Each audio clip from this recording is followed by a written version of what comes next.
Selamat pagi, perkenalkan saya Angga Yoga, NIM 1910416905, kelas A2 pagi manajemen, dosen Adi Mursalim, SEMM, mata kuliah e-marketing.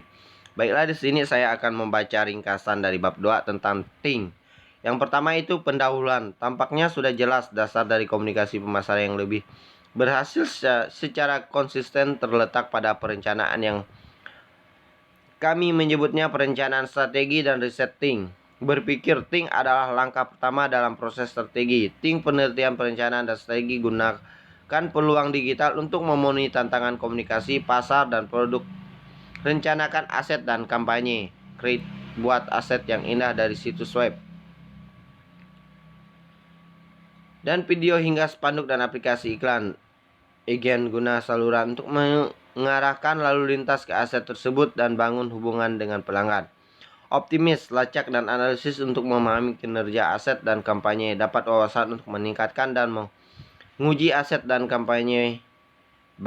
Bagian pertama buku ini dikhususkan untuk berpikir. Strategi pemasaran digital mengenai bagaimana internet telah mengubah dan menantang dunia ini, di mana kita memasarkan dan bagaimana cara terbaik untuk menggunakan alat dan taktik digital. Strategi pemasaran yang efektif.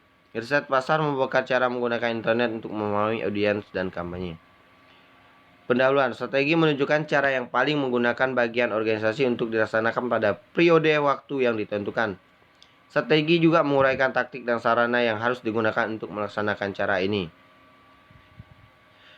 Di sini kita akan melihat apa sih itu pemasaran. Definisi sederhana untuk pemasaran adalah penciptaan dan kepuasan permintaan untuk produk atau layanan Anda. Jika semuanya berjalan dengan baik, permintaan ini harus diterjemahkan ke dalam penjualan dan pada akhirnya pendapatan. Pada tahun 2012, Dr. Philip Kotler mendefinisikan pemasaran sebagai ilmu dan seni mengeksplorasi, menciptakan dan memberikan nilai untuk memenuhi kebutuhan target pasar dengan keuntungan. Apa itu pemasaran digital? Jika pemasaran menciptakan dan memenuhi permintaan, pemasaran digital mendorong penciptanya permintaan menggunakan kekuatan internet dan memenuhi permintaan ini dengan cara-cara baru dan inovatif. Di sini kita akan memahami strategi pemasaran. Tujuan akhir dari bisnis apapun adalah menghasilkan uang. Dengan satu atau lain cara, strategi bisnis mengajukan pertanyaan apa tentang bisnis yang kita hadapi yang mencegah kita menghasilkan lebih banyak pendapatan. Atau tujuan bisnis apa yang harus kita perjuangkan untuk menambah uang di bank. Merek adalah kapal nilai dalam persamaan ini. Merek tersebut membenarkan mengapa bisnis itu penting dan apa ini nilai tambahan bagi kehidupan orang. Dan selanjutnya strategi pemasaran. Tujuan dari strategi pemasaran adalah untuk mengatasi tantangan atau tujuan bisnis atau merek yang telah diungkapkan. Strategi yang efektif melibatkan pembuatan serangkaian keputusan yang diinformasikan dengan baik tentang bagaimana merek, produk, atau layanan harus dipromosikan.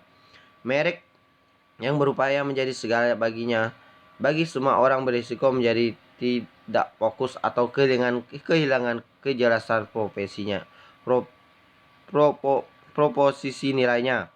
Memahami lingkungan. Lingkungan adalah konteks keseluruhan atau dunia luar di mana bisnis berfungsi. Ini bisa melibatkan apa saja, mulai dari ekonomi global, seberapa bagus kinerja mata uang lokal saat ini, hingga perkembangan di industri Anda. Kita akan memahami bisnis. Ada beberapa model pemasaran yang dapat digunakan untuk memahami bisnis dan merek yang Anda tangani karena sangat penting bagi semua pemesan untuk merangkum identitas dan tujuan mereka. Ini merupakan langkah yang sangat penting.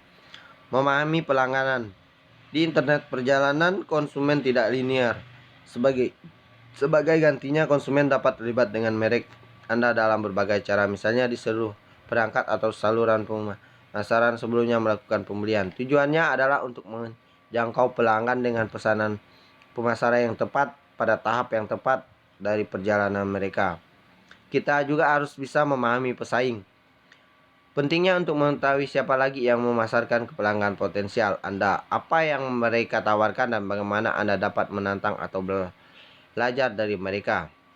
Strategi pemasaran digital. Strategi pemasaran digital ini dibangun berdasarkan dan mengadaptasikan prinsip-prinsip pemasaran tradisional. menggunakan peluang dan tantangan yang ditawarkan oleh media digital.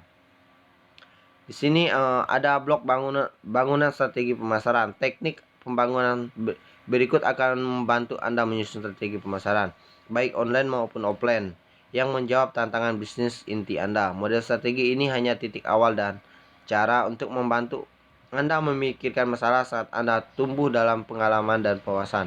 Anda bisa mendapati diri Anda kurang mengandalkan mereka atau mengadaptasi. Analisis 5 kekuatan Porter. Porter ini adalah alat bisnis yang membantu menentukan intensitas dan daya tarik pasar. Rendahnya batas internet untuk masuk berarti banyak bisnis baru yang muncul. Online menyediakan pilihan yang hampir tak terbatas bagi pelanggannya. 4V. Pemasaran bantu Anda menyusun komponen yang membentuk penawaran, pembedaan, dan pemasaran merek. 4V pemasaran telah diubah secara mendasar oleh internet dan perlu dilihat dalam konteks yang ditawarkan oleh media yang terhubung secara digital dan dari perspektif konsumen. Di sini ada beberapa untuk menentukan kesuksesan Anda: produk dan layanan, harga, penempatan atau distribusi atau promosi. 5P baru orang. Claude Manifest 1999 menggambarkan pasar sebagai percakapan manusia adalah pendongeng. Mereka menciptakan cerita, mitos, dan legenda di sekitar produk dan layanan mereka. 263 analisis SWOT. Kekuatan atau kelemahan, peluang, ancaman adalah cara ideal untuk memahami bisnis Anda dan pasar. Membantu strategi pemasaran digital. Ada beberapa langkah pertanyaan di bawah ini mencakup apa yang harus disadari organisasi.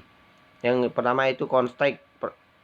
Yang pertama dalam menyusun strategi yang sukses adalah memeriksa konteks organisasi dan berbagai pemangku kepentingan, pertukaran nilai. Setelah Anda mengamati situasi pasar, langkah kedua adalah melihat kembali janji nilai yang Anda buat. Tujuannya, saat menetapkan tujuan pemasaran digital, ada 4 aspek utama yang perlu dipertimbangkan: tujuan taktik, indikator kinerja utama, KPI, dan set target. Taktik dan evaluasi. Banyak alat taktik digital tersedia setelah Anda menentukan tujuan pemasaran digital. Setiap taktik memberi kekuatan, misalnya akuisisi atau memperoleh pelanggan baru. Paling baik didorong oleh iklan penelusuran, sementara email adalah salah satu alat paling efektif untuk menjual lebih banyak produk ke pelanggan yang sudah ada. Pengoptimalan yang sedang berlangsung semakin penting bagi mereka untuk menjadi dinamis, fleksibel, dan gesit saat memasarkan online. Baik, itulah ringkasan yang dapat saya sampaikan. Semoga materi ini dapat bermanfaat untuk kita semua. Saya ucapkan sekian dan terima kasih.